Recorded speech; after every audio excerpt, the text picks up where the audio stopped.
Well, hey, folks. Um,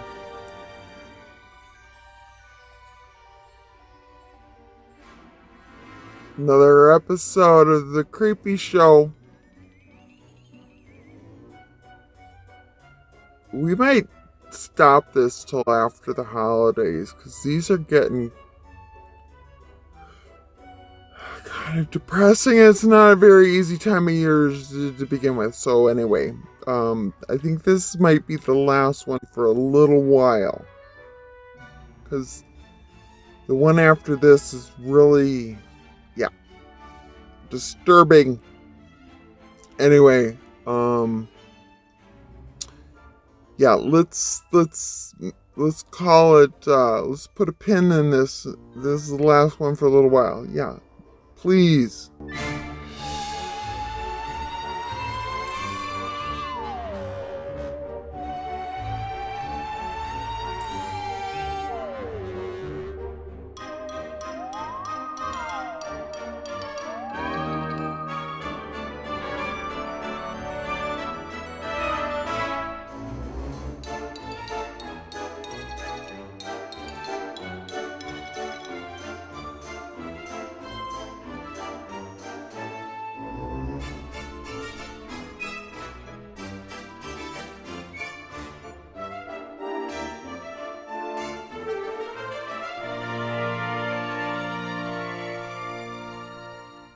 Love ad nauseam.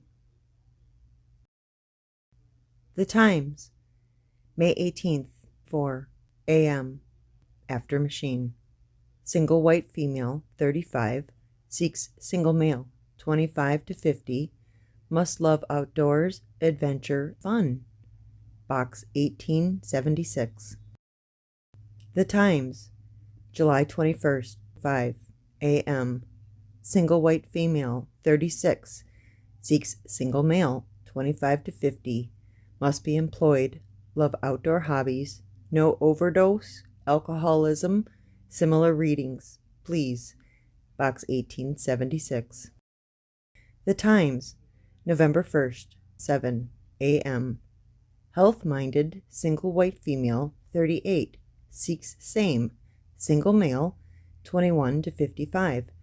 Steady employment a must. Like outdoors. No overdose, alcoholism, or infectious disease readings, please. Send photo. Box 1876. The Times, March 12th, 8 a.m.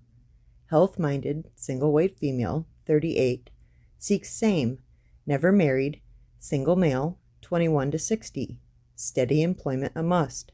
No overdose, alcoholism, infectious disease, or jealous ex-wives. Send photo and copy of reading. Box 1876. The Times, October 4th, 10 a.m. Single white female, 41, seeks single male, 18 to 65. Send photo, resume, health records, and notarized copy of reading. Box 1876. Story by Sherry Jacobson.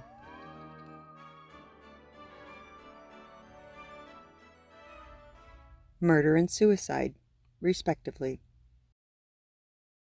Scene. Two scientists, Dr. Roche and Dr. Nelson, are discussing experimental results in a lab. A machine is at the center of the room, wires leading from it to various terminals at the edge of the room. A handmade label, affixed to the machine by one of the technicians, identifies the machine as the machine of death. Dr. Roche. So, the machine works. Given a sample of blood, it tells you how you're going to die. Dr. Nelson. Yes. And we know this because we've done experiments on lab mice and on ourselves. Once the mice started to die, we started to get 100% accuracy. And with the passing of Dr. Shulman last week, it seems it works on humans just as well. Yes, we need more data points, of course, but there's no technical reason why it won't work just as well on any mammal. Okay, this being the case, I have a question. Scene. Outdoors, Dr. Roche and Dr. Nelson are strolling outside, walking and chatting. So I know I'm new here and I wasn't around for the invention of the machine. I'm necessarily approaching this from an outsider's perspective. Yes, but that's fine. Right, so here's a thought experiment. We're going to assume that we're ignoring the animal cruelty laws. We're getting around them somehow. Without jail time. Yes, so given that, we pick out a rat. Let's call him Timmy. Okay. So we take Timmy the rat and we decide that we're going to kill Timmy by braining him with a hammer. Okay, so stay with me. We decide. We promise to ourselves that as soon as the test is done, we're going to kill Timmy the rat by smashing him in his skull with a hammer. We run Timmy through the machine and it comes out killed by being brained with a hammer. Well, not necessarily. It could be any number of things. It might say killed by scientists or got hammered or what have you. We don't know why there's such variability, but there is. Right, but what all those predictions have in common is that they all fit with being hit on the head with a hammer. Correct. Okay, so we take this prediction, read it, and then we kill Timmy by smashing his head in with a hammer. Everything's fine, right? Right, of course. If we decided to spare Timmy, then the paper would reflect that. It wouldn't have said killed by being brained with a hammer. It would have said something like died of old age or whatever. That's fine. It's crazy and creepy, but it's fine. The predictions are infallible. Sometimes they're unclear or ironic, but they always come true. That's correct. Okay, so what if we decide we're going to kill Timmy by smashing his skull in, but we're not going to do it right away? We run him through the machine and then put him in a box where he'll have food and water and be cared for, and we leave him there for a few months, and then we brain him. The prediction's still going to be hammer related, yes? Most likely, of course. The longer we try to keep him alive, the greater the chance that the rat might die from some other cause, a heart attack or something else we can't control. But we can know that by the prediction, if it says something like heart attack, something that's inconsistent with being killed by us with a blow to the head, then we'll know the rat isn't going to live long enough for us to kill it. I suppose. So let's say take a sample of blood from Timmy and we put him in his box, this life support box. Then we take this box and we ship it overseas. Overnight, we ship it to Fred, say. Dr. Mary?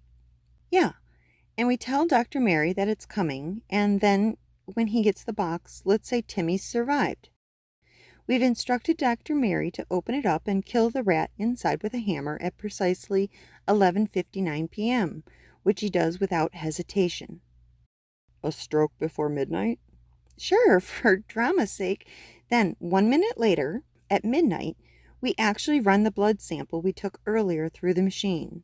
What do you suppose it'll say? Something about being killed with a hammer, of course. It's already done. Precisely. So? You don't see it? What if we could ship this box further away? What if Dr. Mary lived thousands of light years away and we could somehow get the box to him?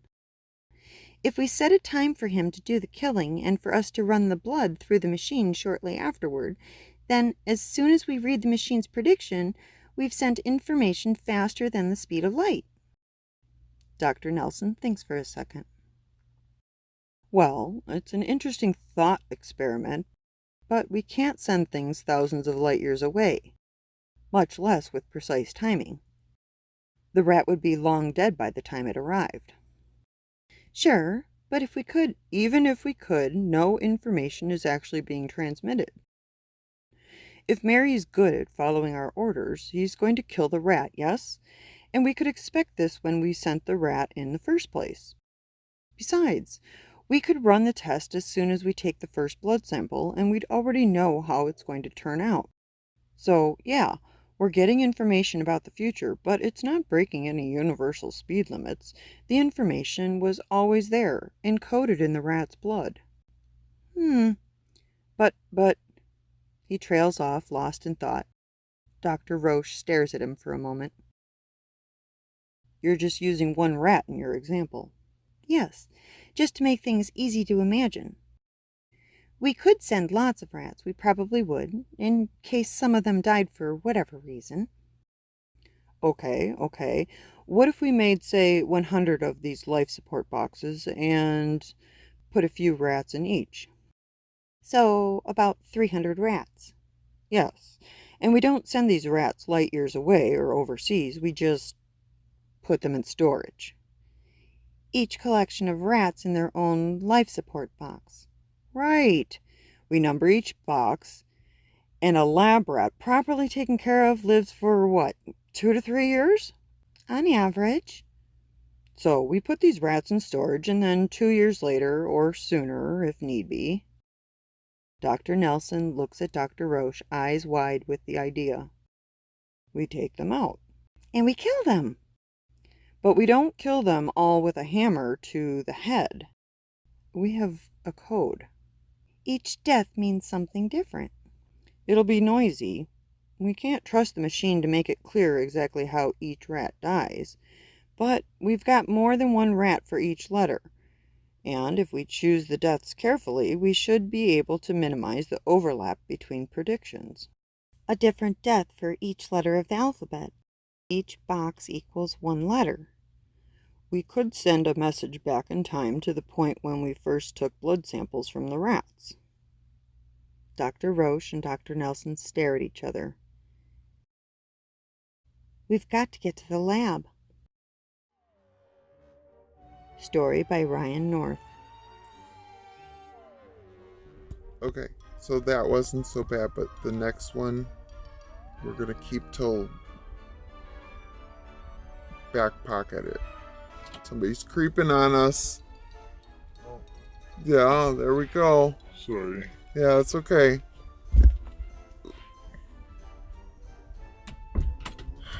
Can't even tell you how hard it is to have it quiet. Gotta hide in the closet. Okay, I'm gonna come out of the closet now. See you soon.